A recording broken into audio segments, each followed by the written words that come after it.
É uma alegria estar aqui com vocês mais uma vez, com a comunidade São Pio X. Obrigado ao Gustavo por permitir, este momento, organizar este evento junto com toda a comunidade. Hoje, nosso momento de formação, eu vou fazer sentado. Eu estava explicando ali a Gustavo agora, a saúde do padre não está muito boa, né?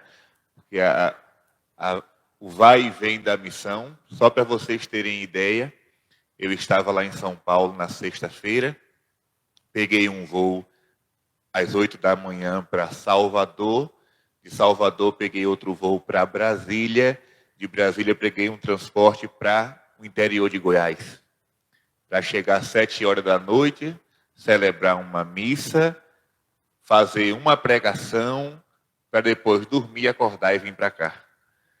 Então, esse vai e vem deixou a saúde do padre um pouco abalada.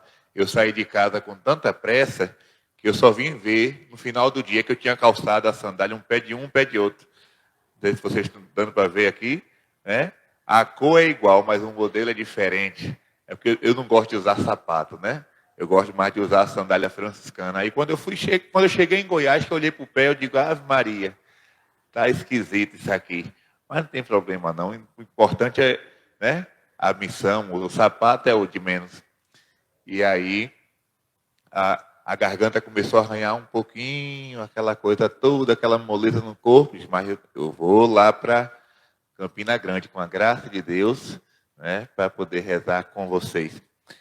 Eu gostaria de fazer nesse momento da manhã um estudo sobre a Virgem Maria através da Sagrada Escritura. Quem trouxe a Bíblia aqui, levanta a mão. Pronto. Você que trouxe, eu gostaria de que você abrisse.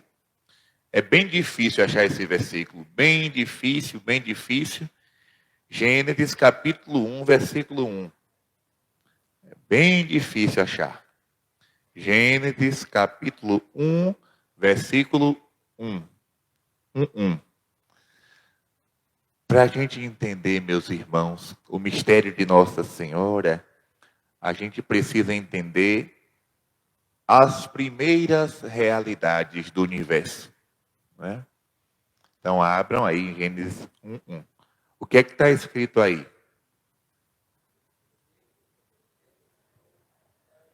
Vamos ler todo mundo junto? Pronto.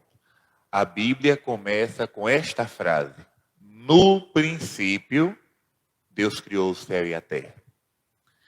Eu poderia dizer para vocês que esta frase aqui resume toda a nossa fé. Essa primeira frase da Bíblia, não é à toa que ela é a primeira, né? Tudo que vem por primeiro é o que vem por excelência.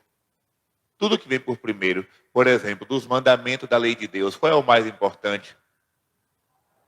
Amar a Deus sobre todas as coisas. Engraçado que quando a gente vai se confessar, a gente fala muitos pecados. Pecados contra o 4º mandamento, contra o 7º, contra o 6º, contra o 10º. E muitas vezes a gente se esquece de confessar o principal. Perdão, Senhor, porque eu não te amei sobre todas as coisas. Deveria ser o primeiro pecado a confessar. Ao chegar diante do sacerdote. Ao invés de ficar confessando aqueles outros pecados, o primeiro deveria ser esse. Peço perdão a Deus, porque eu não o amei sobre todas as coisas. Sabe por quê? Porque se a gente amasse a Deus sobre todas as coisas, a gente não cometeria nenhum dos outros pecados. Está dando para entender, minha gente? Se a gente amasse a Deus sobre todas as coisas, os outros pecados não seriam uma realidade. Então, tudo que vem por primeiro é o que vem por excelência. Primeiro versículo da Bíblia. No princípio, Deus criou o céu e a terra. Quando a gente fala de céu e terra, cuidado para você não pensar que é esse céu aqui que a gente olha e vê as nuvens. Não é esse céu que a Bíblia está falando. Quem sabe o credo mais longo, o credo de Niceno Constantinopolitano, compreende melhor. Porque a gente reza assim. Creio em um só Deus, Pai Todo-Poderoso, Criador do céu e da terra, de todas as coisas, visíveis e invisíveis. Os mais antigos sabem de cor este credo. Então, quando a Bíblia fala de céu e terra, está falando daquilo que Deus criou de forma visível e de forma invisível. Deus criou as realidades da terra, ou seja, aquilo que a gente vê. Deus criou as plantas, os animais, os seres humanos, tudo isso que é palpável, a gente consegue enxergar, Deus criou. Porém, existem realidades criadas por Deus que a gente não enxerga. E não é porque a gente não enxerga que elas deixaram de existir. Uma delas, quem pode dizer aqui? O nosso anjo da guarda. Alguém aqui vê o anjo da guarda?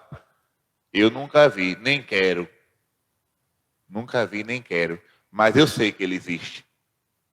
Tenho plena certeza que existe. É uma realidade que Deus criou, porém que está invisível. Os demônios, alguém consegue enxergar os demônios? Eu não.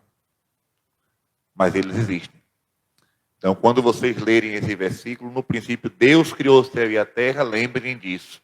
Deus criou o que a gente vê, mas criou também o que a gente não vê. Padre, mas o senhor está falando disso para falar de Nossa Senhora, o que é que tem a ver uma coisa com a outra? É porque a gente só vai entender quem é Maria se a gente voltar lá para o começo. Quando Deus criou o homem e a mulher, e deu aos dois mandamentos, ordens. Observem que Deus, vai dizer assim: todo jardim, ou seja, tudo aquilo que eu criei está à disposição do homem. Os animais existem para servir os homens. As plantas existem para servir os homens. As frutas existem para servir aos homens. Claro que hoje estão querendo fazer um sentido contrário, né? Os homens para servir os animais. Não, isso é errado. Deus não criou a gente para servir aos animais. Os animais servem aos seres humanos. O ser humano é a criação por excelência.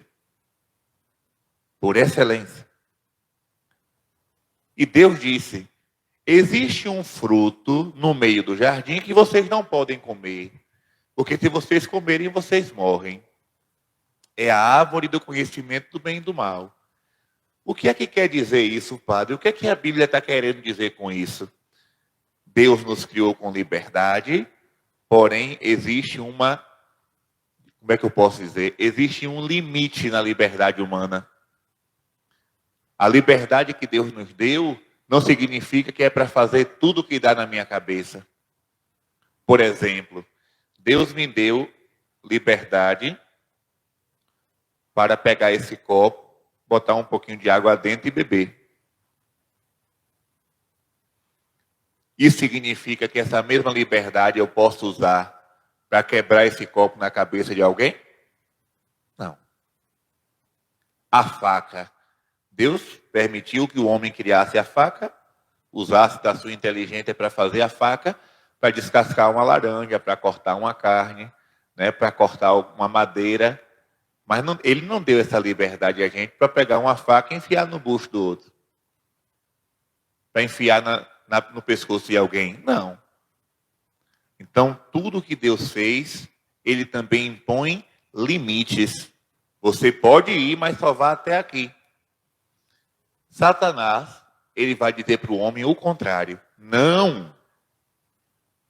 Não. Vamos ler aqui o texto direitinho para que vocês entendam. Gênesis 3, versículo 1. Gênesis 3, versículo 1. Olha o caminho que o padre está fazendo para chegar em Nossa Senhora. Gênesis 3, versículo 1. A serpente era o mais astuto de todos os animais dos campos que o Senhor Deus tinha formado. Ela disse à mulher: é verdade que Deus vos proibiu comer do fruto de toda a árvore do jardim? Olha que mentira de Satanás. Deus não proibiu comer de toda a árvore. Ele deixou comer de todas, mas disse, tem uma que você não pode. Ou seja, tem um limite. Então Satanás chega com uma ilusão. Satanás chega com uma mentira. Ele é mentiroso por natureza, é o pai da mentira. Eu vou dar aqui um exemplo. Deus criou o homem e a mulher e disse, crescei e multiplicai-vos. Só existe multiplicação do homem e da mulher através de uma relação sexual. Logo, o sexo é uma coisa boa criada por Deus. O sexo não é obra do demônio. Mas o demônio bagunçou? Bagunçou. A partir do momento que ele diz pra gente, o sexo existe, então viva do jeito que você quiser, faça do jeito que você quiser, com a pessoa que você quiser, na hora que você bem entender. Ele pega uma coisa boa, criada por Deus para o bem, bagunça e joga pra gente. Veja como ele é mentiroso. É verdade que Deus nos proibiu comer de toda a árvore? Mentira. Deus permitiu comer de toda a árvore, mas tem uma que ele diz, por aqui não, que é problema. A mesma coisa é o pecado. Deus nos deu liberdade. Tudo posso, vai dizer São Paulo, mas nem tudo me convém. Eu tenho que ter limite, eu tenho que ter uma regra. Eu não posso viver levado pelas minhas paixões, levado pelos meus desejos, porque se eu me levar pelos meus desejos, eu só faço besteira. Quantas vezes você sentiu vontade de dar um murro na cara de alguém? Você é para dar? Não. Quantas vezes você deu vontade de sair quebrando tudo dentro de casa com raiva? É para quebrar? Vá quebrar. O homem tem que controlar os seus apetites. Controlar os seus desejos. Regra.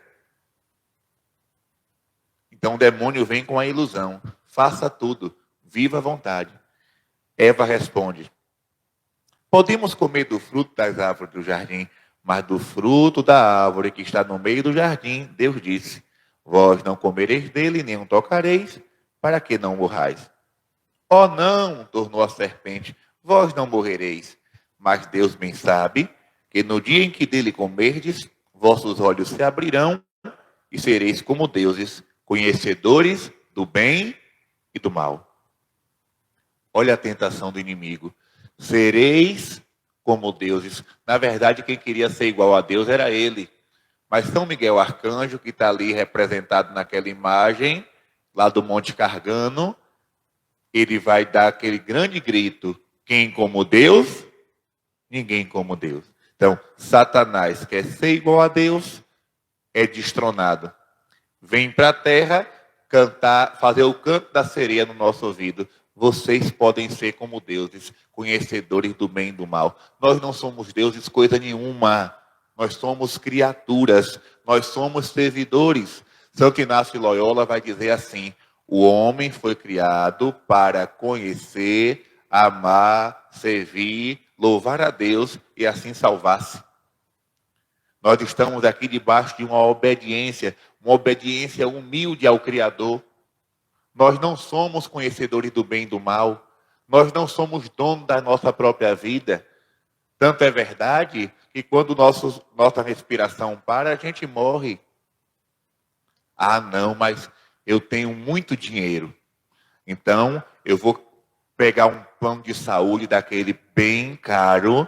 Os melhores médicos de Campina Grande vão me atender. Meu filho, minha filha. É bom que você tenha um plano de saúde, mas no dia que você for morrer, você pode estar rodeado dos melhores médicos do mundo, você morre. Deixe de ilusão. Você não vai ficar aqui a vida toda, não. Você pode ser internado no Albert Einstein. Se chegar o dia de você bater a caçuleta, vestir o paletó de madeira e morar na cidade de pé junto, você vai. Quem manda na nossa vida é Deus. Quem como Deus? Ninguém como Deus.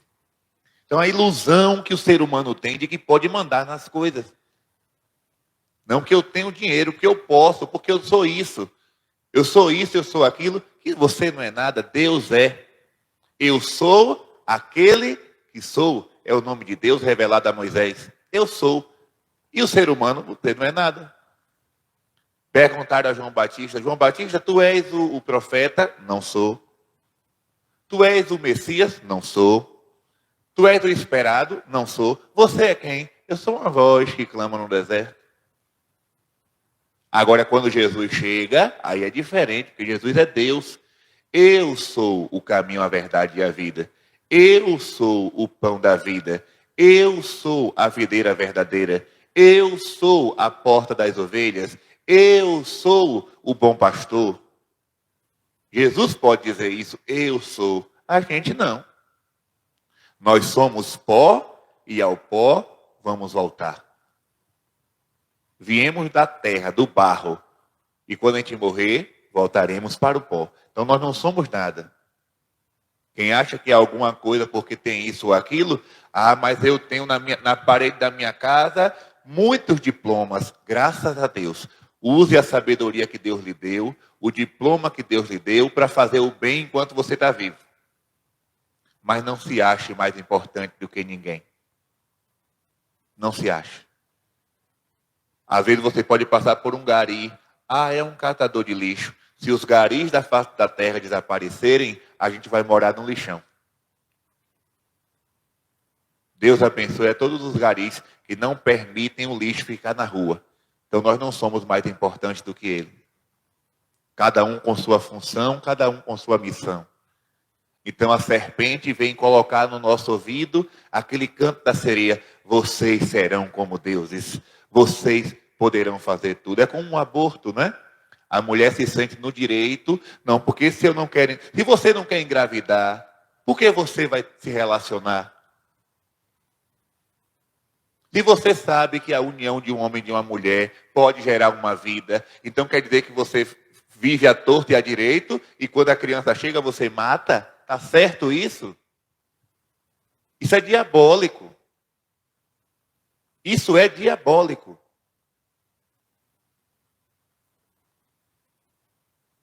É preciso falar essas coisas. As pessoas podem não gostar, mas é preciso pregar a verdade. Porque o demônio está aí enganando a um e a outro. Qual é o direito que eu tenho sobre uma vida? Mas meu corpo, minhas regras. Deixa eu dizer uma coisa para vocês, viu? Abrindo aqui um parênteses, já eu chego em Nossa Senhora. Vocês vão ver o caminho. Tem um testemunho de um ex-satanista chamado Zachary King. Alguém aqui já escutou esse testemunho? Zachary King? Ela. Ele é dos Estados Unidos. Ele foi satanista durante mais de 30 anos. Ele entrou numa seita satânica aos 13 anos de idade. E ele disse no seu testemunho, inclusive no livro da Medalha Milagrosa eu coloquei, porque ele se converteu pela Medalha Milagrosa.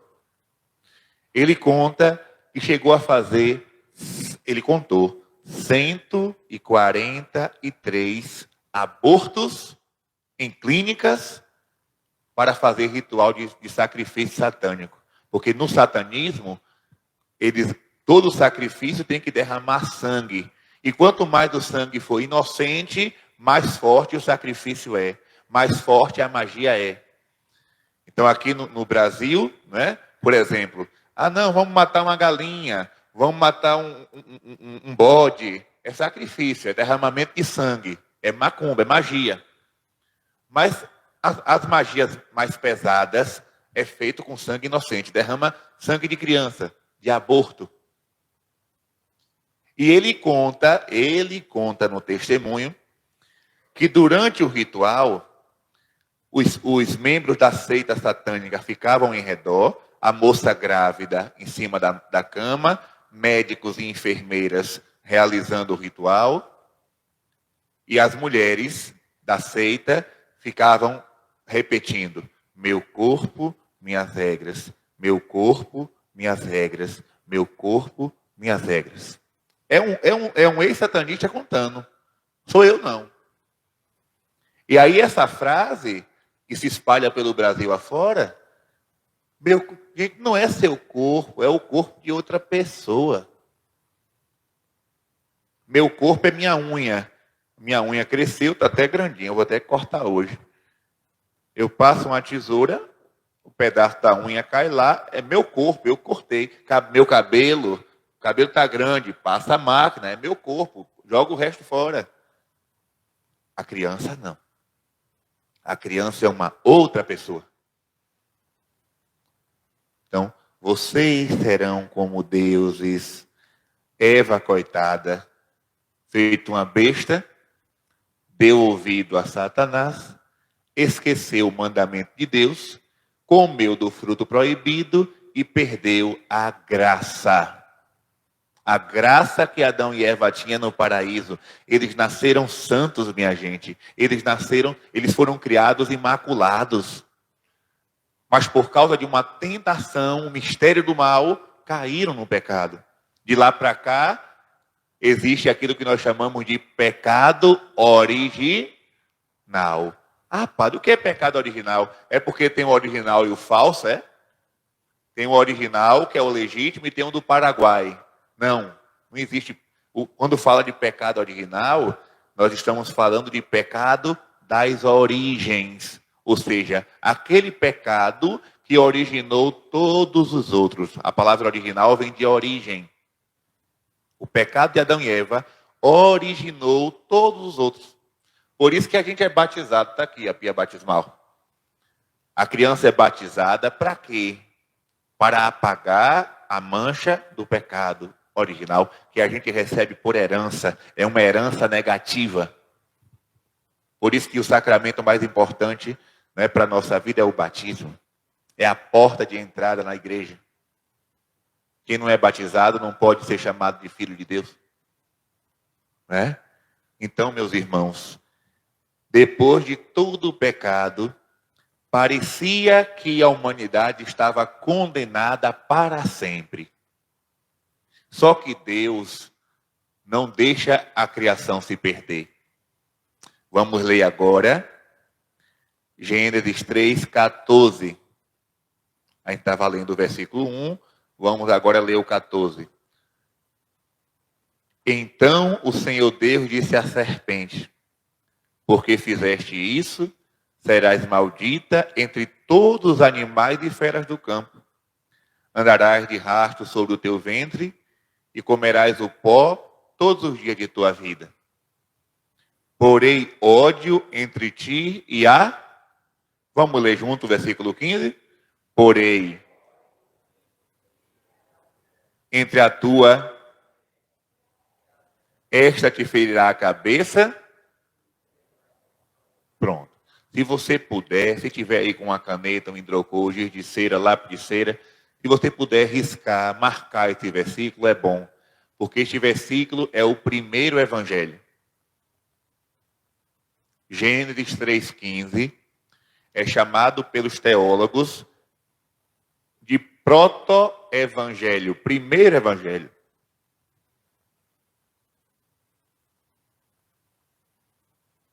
Porque o que é evangelho? Alguém sabe aqui, alguém aqui na igreja sabe o significado da palavra evangelho? A gente ouve toda a missa, né? Proclamação do evangelho. O que é evangelho? Quem sabe dizer, levanta a mão e responda, por favor.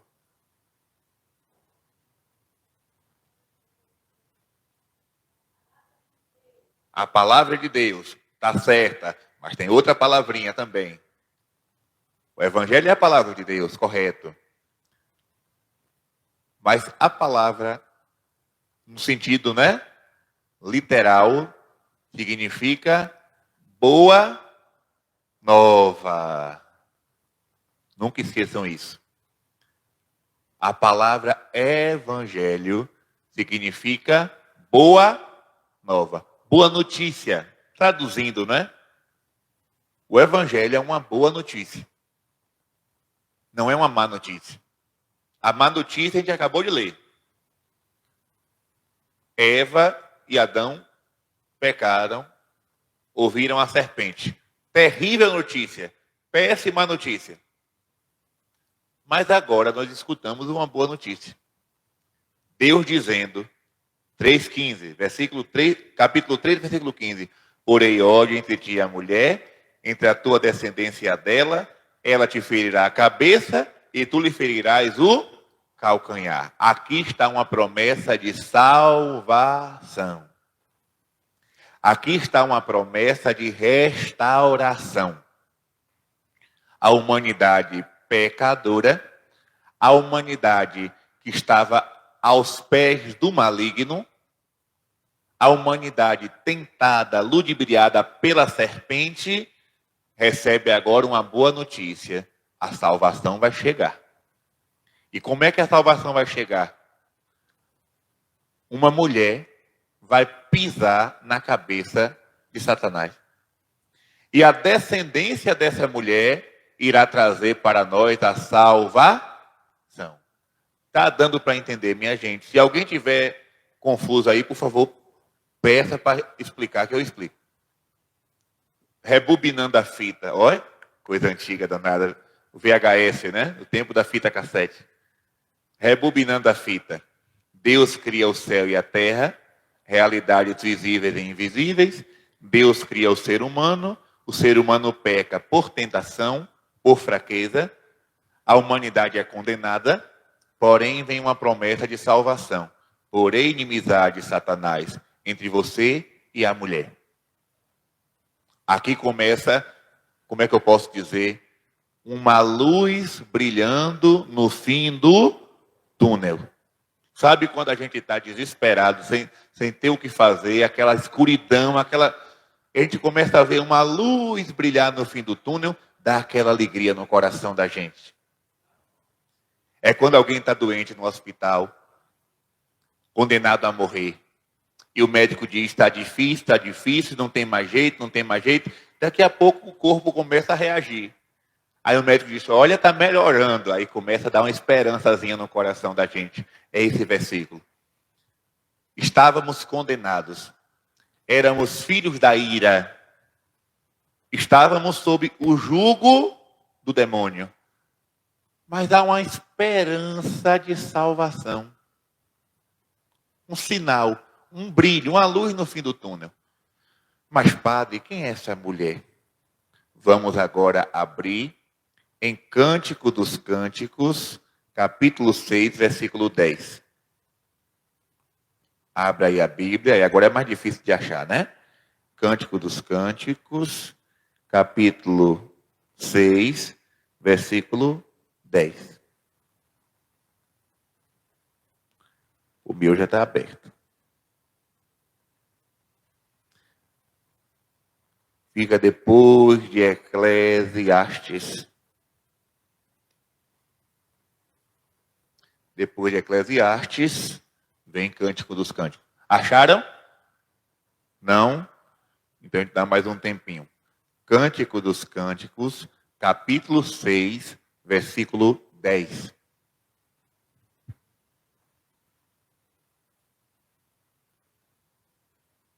Acharam?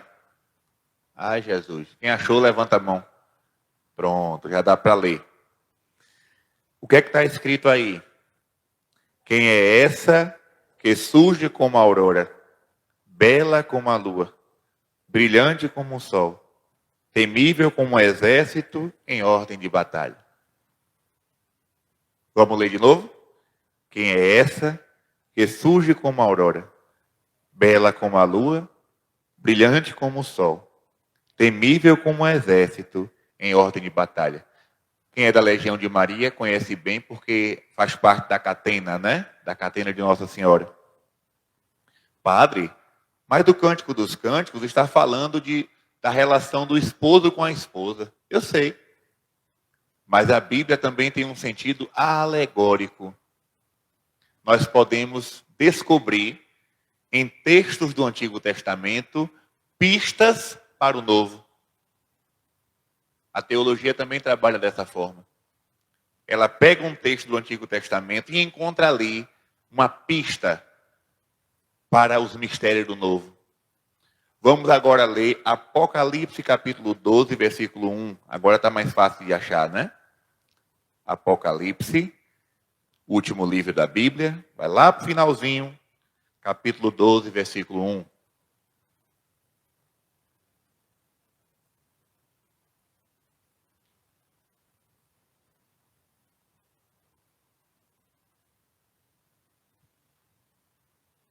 Apareceu em seguida um grande sinal no céu. Uma mulher revestida do sol, a lua debaixo dos pés e na cabeça uma coroa de 12 estrelas. Está dando para fazer a comparação aí? Olha, nós estávamos lá no começo da Bíblia, Gênesis. Porém, inimizade entre ti e a mulher. A gente foi para o meio da Bíblia. Quem é essa mulher que avança como a aurora, bela como a lua e brilhante como o sol? Quando a gente vai para o final da Bíblia, João vai ver um grande sinal. Uma mulher, olha os elementos, né? A mulher vestida de sol, a lua debaixo dos pés e na cabeça uma coroa de 12 estrelas. Mas, padre, eu já entendi. Tem uma mulher no começo, no meio e no final da Bíblia. Mas quem é essa mulher? Quem vai responder não sou eu. Quem vai responder não é o Papa. Quem vai responder não é o bispo. Quem vai responder não é um santo. Quem vai responder é Jesus. Evangelho de São João, ou Boa Notícia de São João, capítulo 2. Evangelho de São João, capítulo 2. Carro com vidro aberto, Onix branco, placa 2673. O vidro está aberto e está chovendo. Corre lá para não molhar o banco todo. 2673. Onix branco. Acharam João 2? Vamos ver. 3 dias depois celebravam-se bodas em Caná da Galileia e achava-se ali a mãe de Jesus. Também foram convidados Jesus e os seus discípulos. Como viesse a faltar vinho, a mãe de Jesus disse-lhe: ele já não tem vinho. Respondeu-lhe Jesus, vamos falar em voz alta. Respondeu-lhe Jesus, minha hora ainda não chegou. Jesus não chama ela nem pelo nome, Miriam. Para quem não sabe, o nome de Maria é Miriam. O nome de São José é Yosef. E o nome de Jesus é Yeshua. Né? São nomes da língua hebraica. Mas, padre, toda a vida eu aprendi que é Jesus, Maria e José. Isso é no português, né, minha gente? Isso é a tradução para o português. Se você for nos Estados Unidos, Maria é Mary. Mary. Na Itália, La Madonna. La Madonna. Aqui no Brasil, Nossa Senhora, Virgem Maria. Então, o nome dela original, Miriam. Jesus não chama ela pelo nome dela, nem chama de mãe. Ele chama de mulher. Pode observar. Tanto aqui em João capítulo 2, como em João capítulo 19, lá nos pés da cruz, Jesus olha para baixo, vê João e Maria. Filho, eis aí a tua mulher, eis aí o teu filho. Por que Jesus chama Maria de mulher? Porque a Bíblia, minha gente, não é um diário. Jesus acordou, aí pegou um papel e uma caneta. Meu querido diário, hoje eu acordei triste. A Bíblia não é isso, não. A Bíblia é um livro teológico. Para entender a Sagrada Escritura, é preciso compreender o texto, a linguagem, as figuras de linguagem, o contexto, todo o enredo.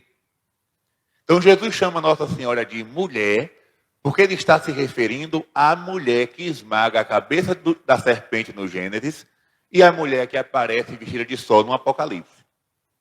A mulher por excelência, a mulher com M maiúsculo, aquela que Santa Isabel vai dizer lá em Lucas capítulo 1, bendita és tu entre as mulheres. É o que a gente reza na Ave Maria. Bendita és tu entre as mulheres. Ou seja, Maria, tu és uma mulher, tu és uma criatura, mas tu és uma mulher por excelência.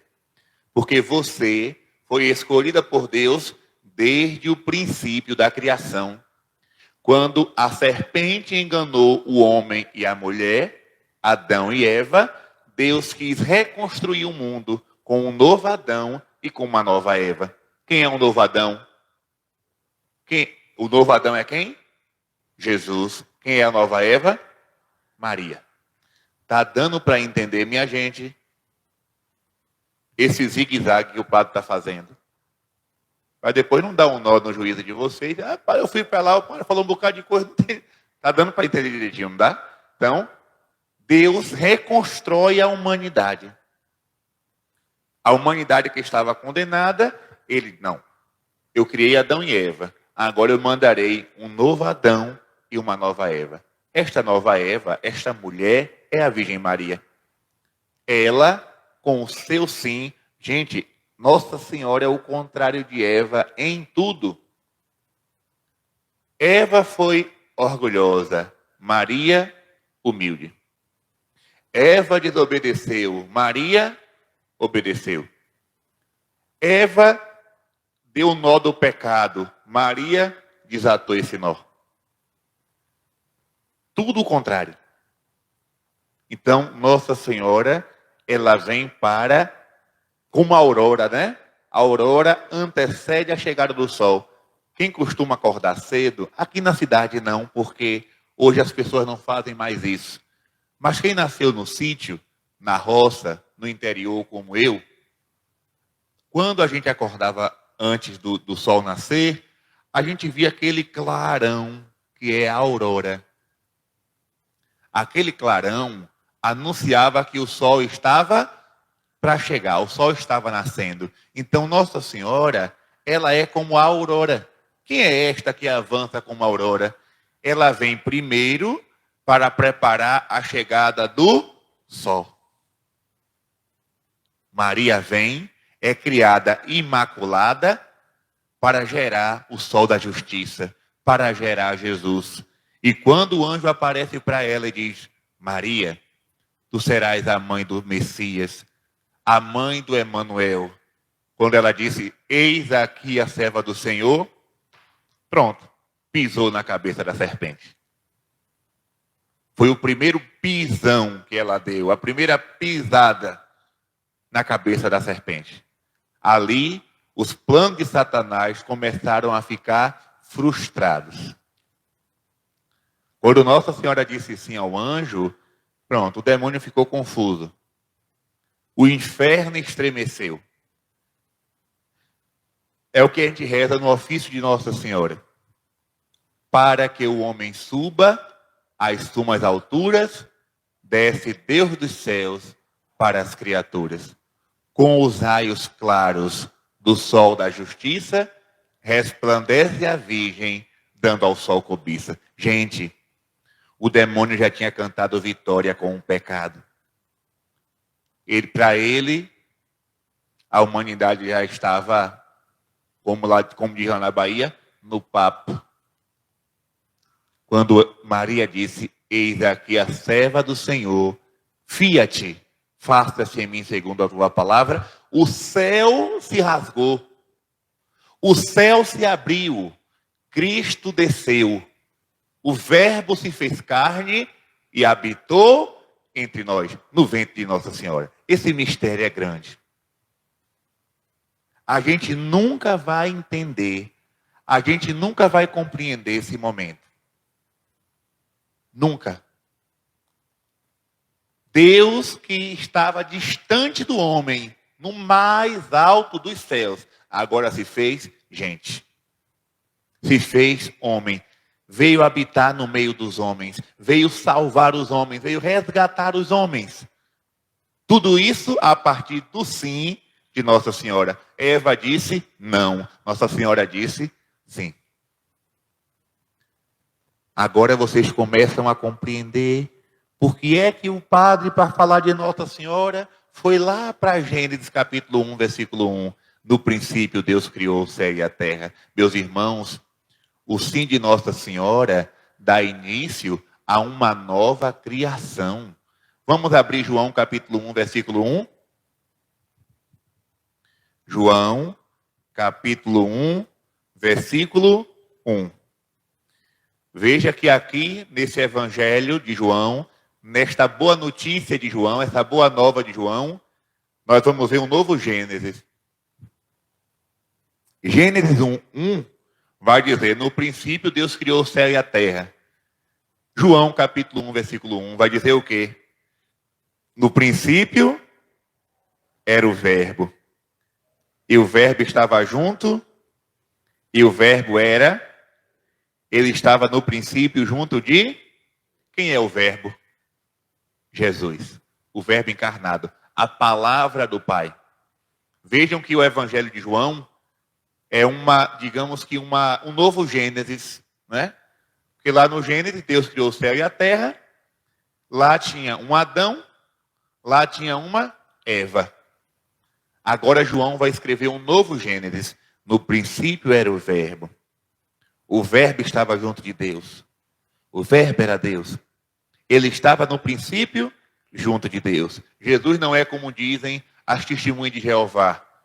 Um homem criado por Deus. Não. Cristo é Deus. É o verbo. É a segunda pessoa da Santíssima Trindade. Versículo 14. E o verbo se fez e habitou habitou como? No ventre da Virgem Maria. Por isso que ela é chamada de sacrário da Santíssima Trindade. Por isso que Nossa Senhora é chamada de primeiro sacrário. Tem até uma música, né? Mãe, capela do Santíssimo. Vocês já ouviram essa canção? Sacrário do amor, expõe para nós teu filho. Pronto, ele vai dar o tom aí, vá. Ré maior. Mãe, capela do Santíssimo, sacrário do amor, expõe para nós teu filho, expõe para nós teu filho, primeiro ostensório do Senhor. É linda essa canção de Nossa Senhora. Ela é a primeira a gerar Jesus no ventre. Por isso, minha gente, que eu não consigo entender. Uma vez uma mulher intitulada pastora, essa palavra não existe na Bíblia em canto nenhum. Na Bíblia não tem pastora, nem bispa, nem apóstola. Tudo isso é invenção. Ela disse assim, os católicos ficam falando muito de Maria. Maria é só a mãe de Jesus. Eu disse, eita, tu acha pouco, é? Só a mãe de Jesus, só. Como se fosse a mãe de seu Antônio, de seu João, só a mãe de Jesus. Eu costumo dizer que o juízo da gente é uma linha, é um fio de cabelo. Qualquer coisa quebra. E tem muita gente por aí que já perdeu o juízo. Se tem uma coisa que a gente tem que tomar conta, é do juízo da gente. E quem diz que Nossa Senhora é só a mãe de Jesus, o juízo já foi embora. Já perdeu. Porque, gente, não se pode compreender a grandeza de Nossa Senhora sem antes compreender a grandeza de Jesus. Por que é que a Igreja Católica ama tanto a Virgem Maria? Porque ela sabe quem é Jesus. Nós sabemos quem é Jesus. Jesus é o Verbo encarnado. Jesus é a segunda pessoa da Trindade. Jesus é Deus. A gente reza, né? Na oração do Santíssimo. Bendito seja Jesus Cristo, verdadeiro Deus e verdadeiro homem. Bendito seja o nome de Jesus. Bendito seja o seu sacratíssimo coração. Bendito seja o seu preciosíssimo sangue. A gente sabe quem é Jesus. Se tem uma religião no mundo que sabe quem é Jesus, é a Igreja Católica. Igual a ela, ninguém sabe. E é por causa desse conhecimento de Jesus que a gente ama tanto a mulher que o gerou. É como se a igreja olhasse para Nossa Senhora todos os dias e dissesse, ó, muito obrigado. É como se a igreja desse um like todos os dias no perfil de Nossa Senhora. Usando uma linguagem mais cibernética, né? Nós estamos agora no tempo das redes sociais. Tudo agora é curtir. Fulano curtiu minha foto. É como se a igreja curtisse todos os dias a foto de Nossa Senhora. Como quem diz assim, eu vou lhe dar um like, porque você disse sim a Deus, e por causa do teu sim, o verbo desceu do céu e veio habitar entre nós, e veio nos salvar. Eu estava escravo do pecado. Pelo teu sim, Maria, a salvação veio a mim. É por isso que nós amamos tanto Nossa Senhora, gente. A gente ama Maria por causa de Jesus. A gente louva a Nossa Senhora por causa de Jesus. Não és deusa, não és mais que Deus, mas depois de Jesus o Senhor. Neste mundo ninguém foi maior. O povo te chama de Nossa Senhora. Essa música diz tudo. O povo te chama de mãe e rainha, porque Jesus Cristo é o Rei dos céus. Pronto. Você quer entender Nossa Senhora? Cante essa canção. Ela é por causa dele. Ela é amada por causa dele. Ela é querida por causa dele. Tudo é como a moça que ama muito o seu namorado. Ah, eu gosto do meu namorado, mas não gosto da mãe dele. Está uma coisa errada aí. Você só tem ele por causa da mãe. Tem que gostar da sogra. Mesmo que a sogra seja um pouco ranzinza, mesmo que a sogra seja um pouco enjoada, chata, mas se não fosse ela, teu marido não nascia. Mesma coisa do marido, né? A mãe da tua esposa merece ser respeitada. Nós amamos a mãe por causa do filho que ela gera. Então, minha gente, quando a gente fala de Nossa Senhora, nós estamos falando de um mistério grandioso, um mistério que não passa pela nossa cabeça. A gente nunca vai compreender quem foi Nossa Senhora. São Maximiliano Maria Kolbe, que é um santo que eu tenho muita devoção para com ele, muita devoção mesmo. A história de São Maximiliano Kolbe, para mim, é uma das histórias mais fantásticas que eu já li na biografia dos santos.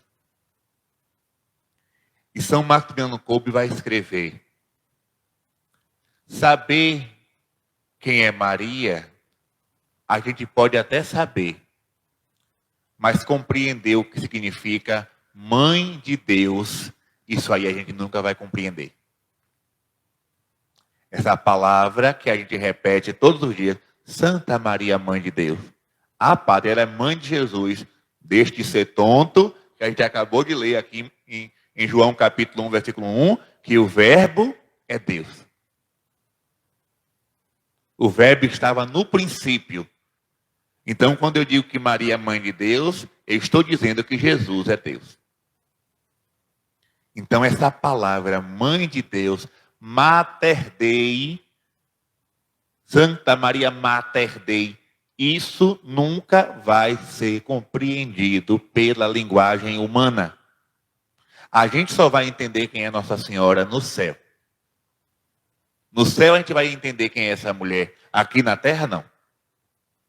É uma coisa muito alta, muito sublime. É uma coisa muito profunda.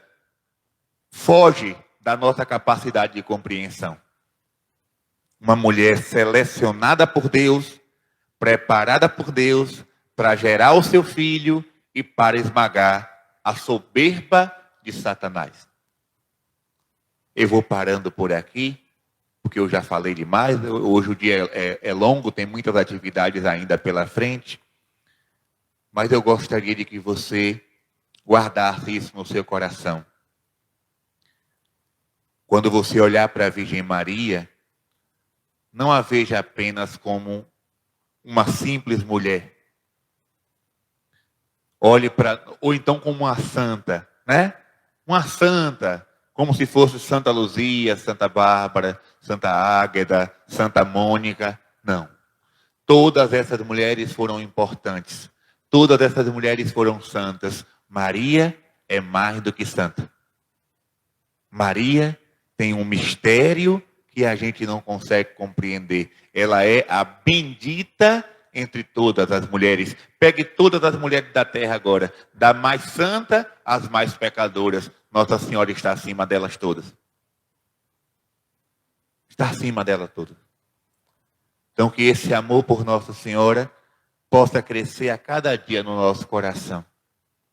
É ela que durante muitas e muitas vezes veio à terra para derramar suas graças, para dar mensagens, para cuidar dos seus filhos. E até o fim dos tempos, ela vai continuar fazendo isso. Porque o desejo de Nossa Senhora é de que todos sejam discípulos